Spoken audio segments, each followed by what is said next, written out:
Today I'm at Yale University, a prestigious university in the United States. I left Manhattan, New York early this morning to come here in New Haven, Connecticut.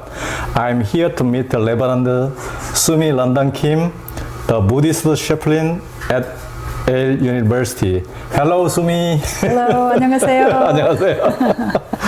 Yale University started as a Christian school established by pastors more than 300 years ago, much like Harvard University.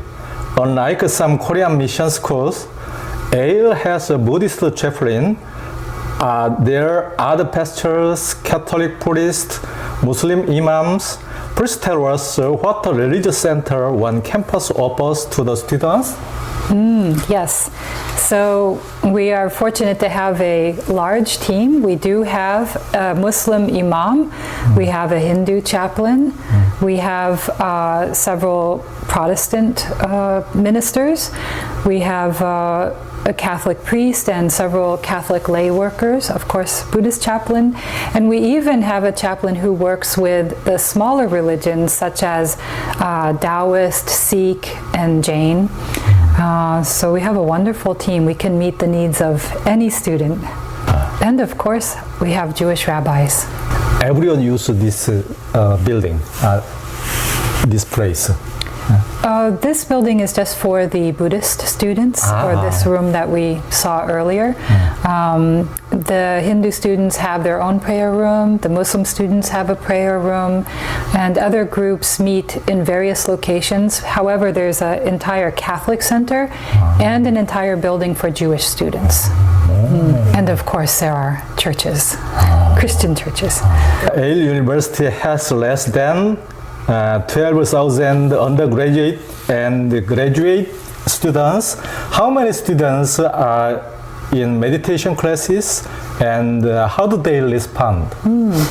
Hard to say how many, but meditation is extremely popular, mostly in the form of mindfulness practice, the secular version of mindfulness practice. There is an entire center called the Good Life Center, which focuses on well-being. It includes yoga classes, mindfulness classes, nutrition, financial well-being, and of course the Buddhist group. We do many different activities, including the practice of meditation. I would estimate probably 300 to 400 students a year engage in some sort of meditation practice. That could actually be a low number now that I think about it. Yeah. With the Buddhist group, even though meditation is a central practice, we really emphasize how meditation is integral to spiritual development, using Buddhist philosophy as the foundation. So the other meditation programs are much more stress reduction. With the Buddhist program, the meditation is intentionally spiritual. I think that the students are very deeply spiritually thirsty. They are really looking for meaning and purpose and some way to think about all the events of the world. And secular mindfulness can provide some answers, but we need more rich philosophy and a bigger picture. And then we place meditation within that larger picture. In Korea case, many university students think more important thing to job, the job. So they think we don't have time to meditate to get spiritual things. What's different Korean students with Yale students? No difference. No difference. You know, every person's path is different.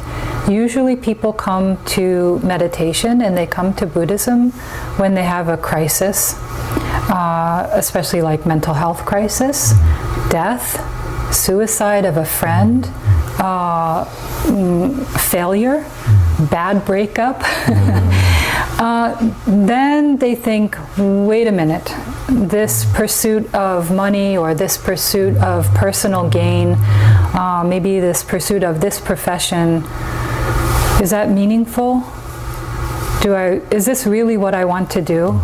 And then they start looking for other answers. So it doesn't matter American or Western versus Korean. It's really the point of the person's personal journey. At the case, any students shocked his friend's suicide or disease, his parents' disease and death. In the case, what did you advise to there? When anyone comes into the Buddhist shrine room, the meditation room, it's the first time, I assume something very difficult has happened for them. And so the most important thing at the moment is to meet their suffering with kindness and understanding. Once we can kind of calm them down and help them to re-regulate their nervous system, sometimes with breathing, maybe with a little meditation, also conversation, then we can begin to talk about how to frame, how to think about what's happening to them. But it's really important to meet the person suffering right away, compassionately. You founded a meditation group at Williams College and served as the president of Buddhist student group during your graduate study at Harvard University. Could you tell me if meditation has practical benefits such as improving learning and stabilizing the mind? And if so, could you introduce some specific examples? Yes, of course, meditation provides immediate benefits, even within a first time practicing. When I was in college, my brother had a mental health crisis, and my father began to fall apart as well. My mother was gone. And it was a very, very difficult time for me, just 19 years old. Thankfully, I had a lot of meditation training at that point. And normally, when a young person encounters that level of stress or difficulty, they will do things to what's called self-soothe, like turn to partying, or serial relationships or drinking. I knew that I had that potential to try to escape my problems. But because of mindfulness, I was very aware, how serious my dilemma was, and that I would have to, that I could use meditation to observe my emotions and to be able to stabilize myself. I really like how you phrased this question, because it's important to know that community, friendship, is as important as meditation. So you mentioned that I was part of Williams Meditation Group, Harvard Meditation Group, and the friendships and support from Buddhist community also helped me get through that time. So for other college students who are undergoing a crisis, I always say you need some friends, you need some adults as well, and you need a community to support you. It should be a community of people who are relatively stable and wise, have some training, spiritual training themselves. When we're with another person, our nervous system begins to synchronize with each other. So if you yourself are quite wobbly and upset, you need to be around people who are very stable, and they have their own calm, well-regulated nervous system. And that way you can start to benefit from their stability. I would say we need about 5 people in our lives. So if we have 5 good friends who are stable and loving, that will help to stabilize us. Yeah. Do you know, I saw this happen twice in my own life. My brother, who had the mental health breakdown, actually went to a temple in Korea for about a couple months when he was having, really deep crisis, and just being in a temple in Korea, even though he didn't know the language, just working and being around good people, he stabilized a lot.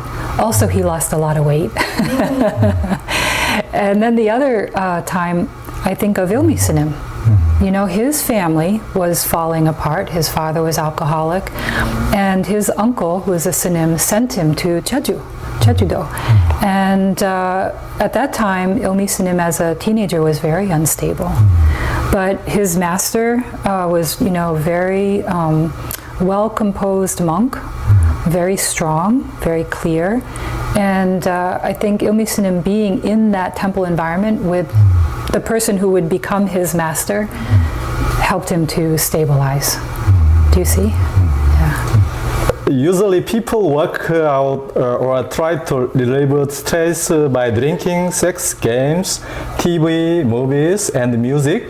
Does meditation help relieve stress as much as these activities? I would say yes and no. Actually, I think exercise relieves stress better in the immediate, just like immediately relieves stress. However, meditation operates at a deeper level in 2 ways for more long-lasting stress reduction. First way is that when we meditate, we can look at the deeper causes of our stress. Why is my life so stressed out?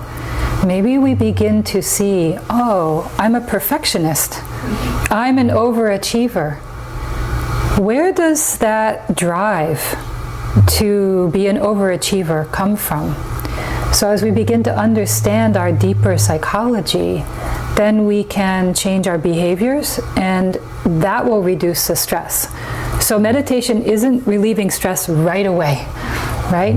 But more long term.